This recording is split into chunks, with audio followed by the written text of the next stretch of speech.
Welcome back to Nick Lenz's Movie Review, episode number 72. This is reviewing the second James Bond film released. This one right here, From Russia with Love. Yes, released in 1963. Yeah, this was came out before the death of JFK. As a matter of fact, the reason why this movie was made next, it wasn't like completely random. It was because, believe it or not, and I'm not kidding about this was JFK's favorite book of the series. Yeah, when the novelist Bond apparently dies. Yeah, but I'll get to that another time when I get to read the original novel. Okay, it's been some time since I read it. Yep. This film is exactly 1 minute longer than the last film. Now, if you played the James Bond video game, you know that there's a lot of stuff from that game actually pulled from this film itself. Like, the opening scene of the game basically has Bond just, shooting a bunch of people up. In this film, you have Bond, I'm quotation marks, being hunted by a man named Red Grant, played by Robert Shaw. Yes, people were fans of Jaws. This is a film he did, 10 years before he did Jaws. Yep, though in the case of Jaws, he actually died not long after that one. Though for this particular character, Red Grant, it's one of his most memorable characters of his whole career, and he's considered to be in the top 10, what one of the people I subscribe to, Calvin Dice, he lists this guy in the top 10 best villain henchmen. He's that good. He's kind of like the main villain in this film. You also get a chance seeing this film, the first appearance of Blofeld. I'll get to him in a minute. Yeah, you see him just hunting Bond, and he's killed via grotto wire. By the way, this is actually this is one of many different ways. This is actually sort of a silent assassin type of thing, and of course this particular guy is used once again a little bit later. He kills him when he basically about to enter the front door, and then we see Walter Cattell. Yes, those of you familiar with the Roger Moore era films recognize him. This is not General Gogol. Nope, this is a completely different character, played with the same actor. Yeah, and he's actually roughly 10 years younger than he is when he first showed up in The Spy Who Loved Me, which came out like a little over a decade after this film did. Now in the game, this is where Red Grant meets up with, I believe it's Brunhilde, I believe her name is. Let's see, what is her name here?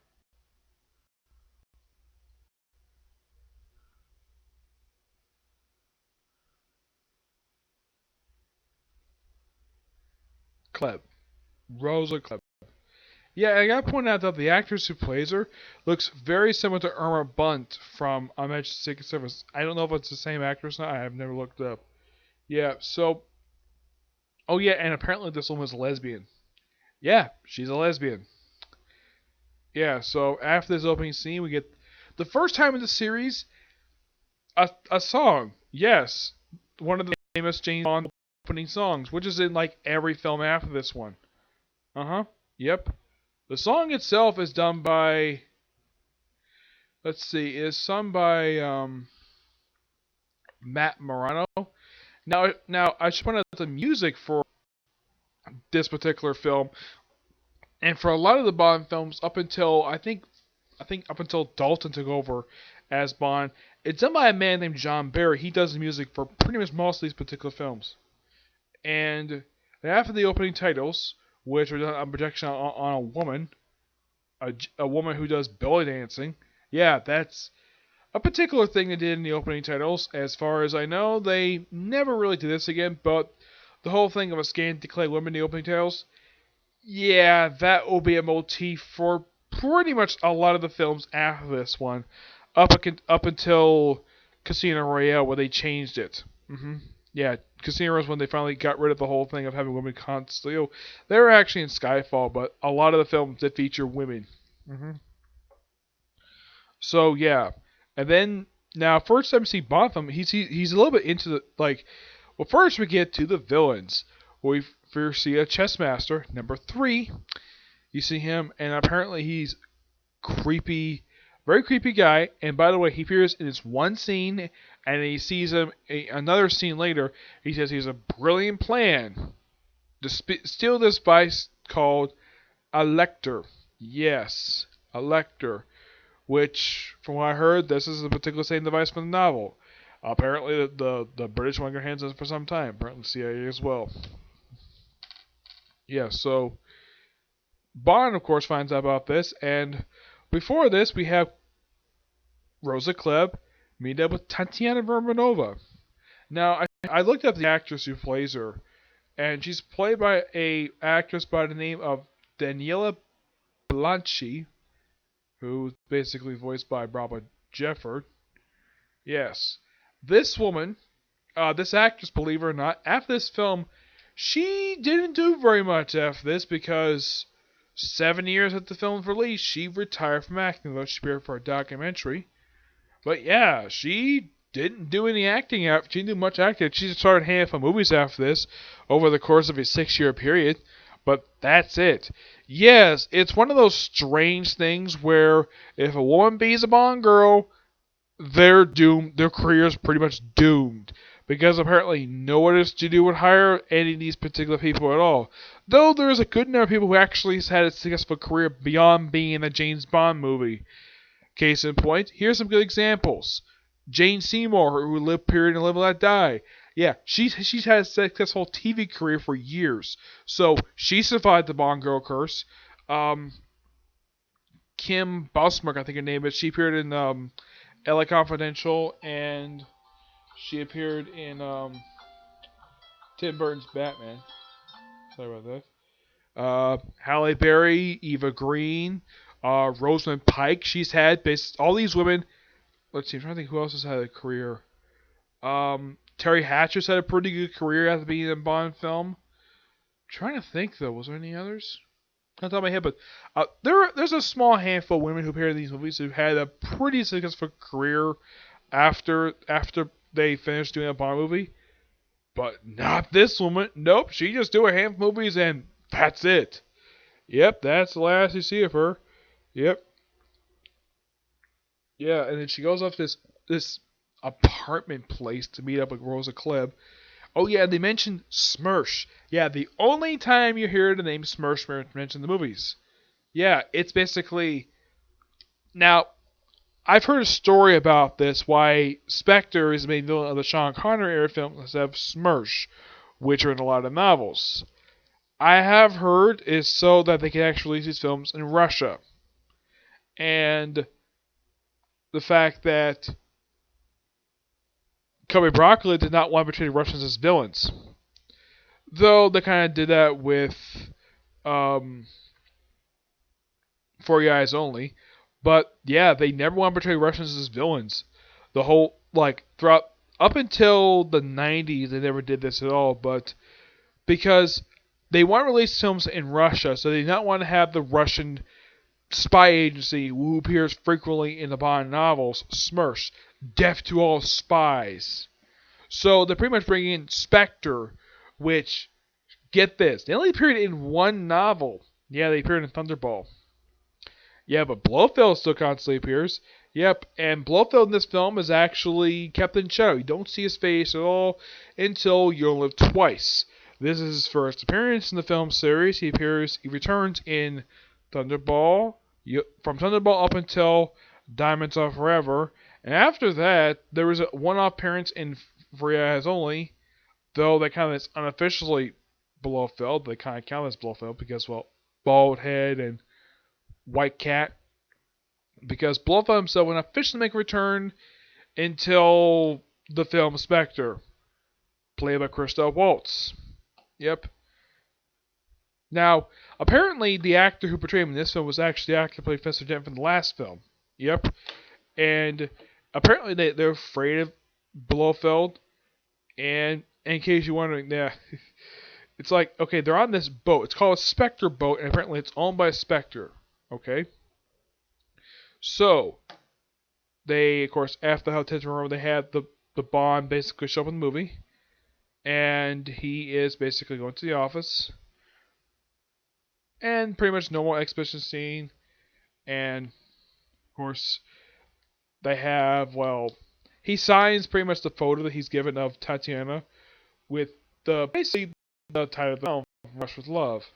hmm Now, Bond never goes to Russia in this film. Nope, he doesn't supposed to go to Russia until GoldenEye. Isn't that weird? Like, they mention Russia frequently and they have stuff set in Russia, but Bond doesn't go to Russia until freaking GoldenEye comes out. Isn't that weird? So, where does he go? Does he go to Russia? Nope, he goes to Turkey to meet with Artem Bey. Fantastic guy he is.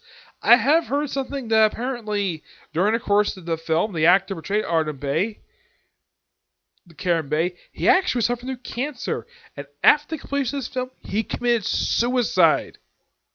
I'm not joking, he seriously did. And his son popped up in the last Emily Dalton film. Yeah, his son. Ran a cameo. Yep. He is, of course, a fantastic Bond ally. And though he dies in the most bizarre way possible, he doesn't get an on-screen death. He's killed off-screen, mind you. They explain later it's Red Grant. So, Karen Bey basically is, well, with Bond. And he's a very good ally. He's a very likable one. He's one of the most well-respected allies by the Bond fandom. From what I've heard, that they love this guy. I mean, he's got many children, and his organization Station T is run by himself along with his many children, uncles, and nephews.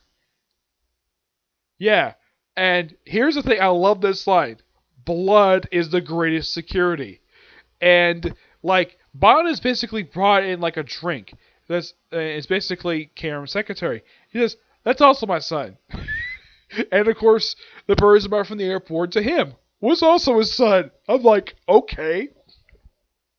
Yep. I love the chemistry between Connery and the actor who played Karen. His name is Pedro Armadillas. Yes. The chemistry between these two is fantastic. I would love to see these two get more. If this character would have survived, I'm sure a lot of people wouldn't mind seeing this character pop up in another movie. Nope. I didn't want to hear this character, so maybe go home later. So Bond goes to his hotel room, and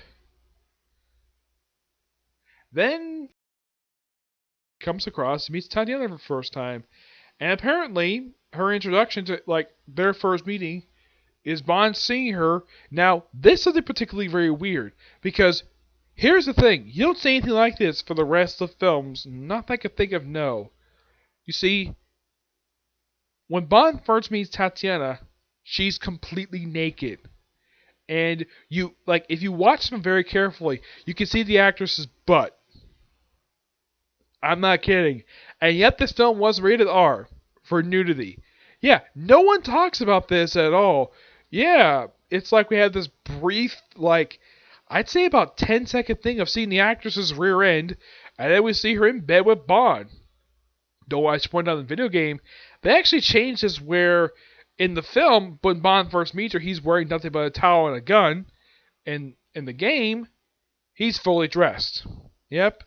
And they proceed to have sex, and here's the weird thing. Apparently behind the mirror, behind Bond's bed, Rosa Klebb and Red Grant are videotaping these two having sex. That's not a joke, they seriously did that.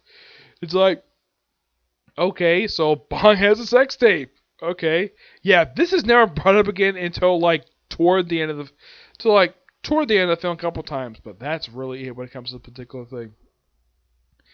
And then we have a museum later. They get a microchip, and they meet up the rest of the consulate. It's a really good action sequence where they get the thing, and they do the whole Friday the 13th superstition thing. Before Nobles the 13th, and they steal the Lecter. They get out of there. Bond kills some Russian soldiers. Oh yeah, and also I love this particular scene. This is actually in the video game as well. Though here's the thing, they actually have it where they had this, they go underneath now in the video game, you actually had to fight some soldiers before you get to this particular area. In the movie, they just go with this motorboat, go with this area underneath the Russian consulate, and apparently there's a periscope. Yes, a periscope underneath the Russian consulate. And this is something basically, and here's what Karen Payne said, like, here's a gift from your Navy. Because Bond is basically a commander in the Navy. Okay. So, he just pulls the thing down like you normally do. I, of course, never operate a periscope.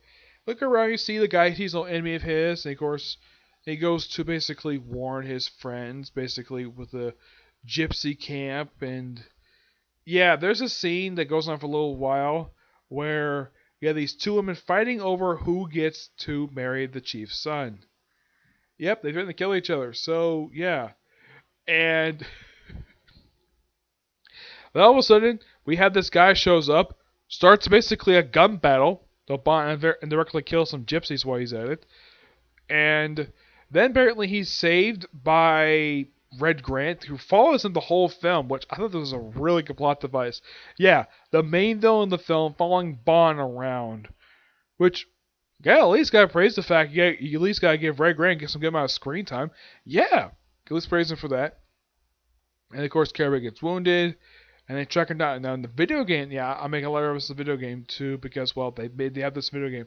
In the video game, prior to getting to the point where they have to basically shoot this guy who's no enemy of Karam's, yeah, they have to like in the game you have to shoot a bunch of soldiers to get to this Bob Hope post. Which, by the way, this thing apparently does not exist in real life. They just made it for the film, and you see the guy escape through like the woman's mouth and basically shoots and this gun is actually used twice in the film. It's used in the later on.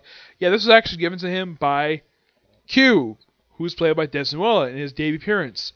And cameo nonetheless, though he does return the next one with a much better role. Yeah. Anybody who's seen a lot of Bond films, this is basically his first appearance in the series. Mm-hmm. Yep. At least gotta praise the fact that Guy Hamilton brought him back for the next film. I will talk about like Guy Hamilton's basically how he had Desmond portray how he had to give performance for Q. I will talk about that when I talk about Goldfinger. Mm-hmm. So they shoot the guy, and then like, okay, so gotta deal with the Russian Lecter. Yep. Let's see what else. Then after they steal the Lecter, they go on the train, the Orient Express, mind you. By the way, Conrad actually saw it in adaptation Murder Orient Express in the 70s. Yeah, it's really good. I highly recommend you check it out. And like, oh, nothing really bad happens in the Orient Express, and of course, and we see like somebody else who's like a Russian spy who's been following around through a lot of the movie.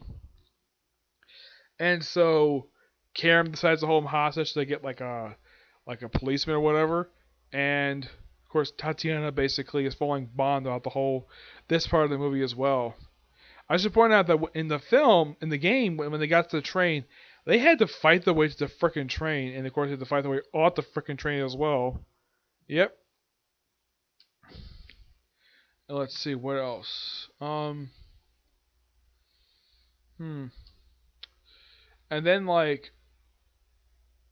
After then, of course, Karen gets murdered. His son's formed out later. He's given his cigarettes, and basically, I think his eldest son basically takes over running Station T. It's never revealed in the film. And of course, Bond meets Red Grant for the first time. He's referred to himself as Captain Shaw. Yep, probably a nod to. I think his name's Nash. He calls himself. Yeah, I believe it's Nash.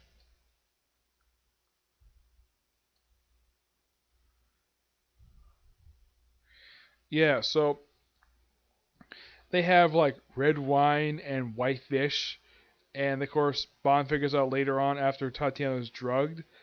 Of course, there's a scene in the film prior to this, like right after Karen gets killed, and Bond proceeds to slap Tatiana. And I think this is by far, of all the Sean Connery films, like probably like the only film he does this. Though Moore does this also in Man from the Golden Gun, slapping a woman he would later sleep with, mind you. Tatiana, they slept together several times. Mm-hmm. Yep. So, yeah. This thing is completely pointless. And anybody from a modern perspective point, though, yeah, what Bond is doing, he's assaulting her. And she apparently just doesn't care. It's like, oh, I love you, love you. Yeah, despite the fact that her falling with him was all a plot of Spectre. Yeah, it goes nowhere. And of course, you have the awesome, like, very confined battle between Bond and Red Grant. And of course, Grant is killed by his own grata, his own weapon he used to kill a few other people in the film. And they take Nash's escape route to get off the plane.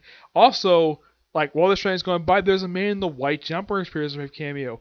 Those of you wonder who the heck this guy is, that's Ian Fleming himself. And after this particular film was released, he died. I'm not kidding, he seriously did. He died after the release of this film. And then we have a scene, basically, that apparently was reused for Battlefield with Bond being chased by a freaking helicopter. Eventually takes out with his special gun, which apparently he doesn't use again. And then, of course, he gets on a boat with Tatiana. Well, first he hops on a truck with flowers. I mean, why not? And then, like, well, he gets to a boat. Apparently, Tatiana's feeling better. And then basically goes, okay, we have plenty of fuel. And of course, she's going to inspect the boats. Oh, yeah, and apparently the Gogo character, the guy is a complete idiot. Yeah, he says, slow down because there's a bunch of barrels full of oil. And Bond proceeds to blow them up with a flare gun. Yep, a flare gun. And apparently kills all these Spectre agents. And then they go to Venice, have a day, and of course Bond is debriefing M about, well, successfully getting the Spectre. The Lecter, though now referred to as the Spectre. And then we have Rose, and of course, Klieg basically shows up. He gets killed via this special gadget that's only used by Spectre agents. Apparently, a poison knife kept in, so used by Gogo's character. The character Walter Gotell plays, where it's basically in his shoe, and it stabs the guy who planned this. Like, oh yeah, his plan was a failure, so let's kill him. And apparently, Rosa Klebs got this too. Yeah. It's revealed that, and of course, she battles Bond. And a very reminiscent scene from the novel, though the novel did end with him basically apparently dying. In the film, she gets killed by Tatiana, which is also in the game as well. Yep, and then they go on a boat, and then Bond just makes out with Tatiana and tosses the sex tape in the water. Though how he got that thing, that's when Red Grant got it to him.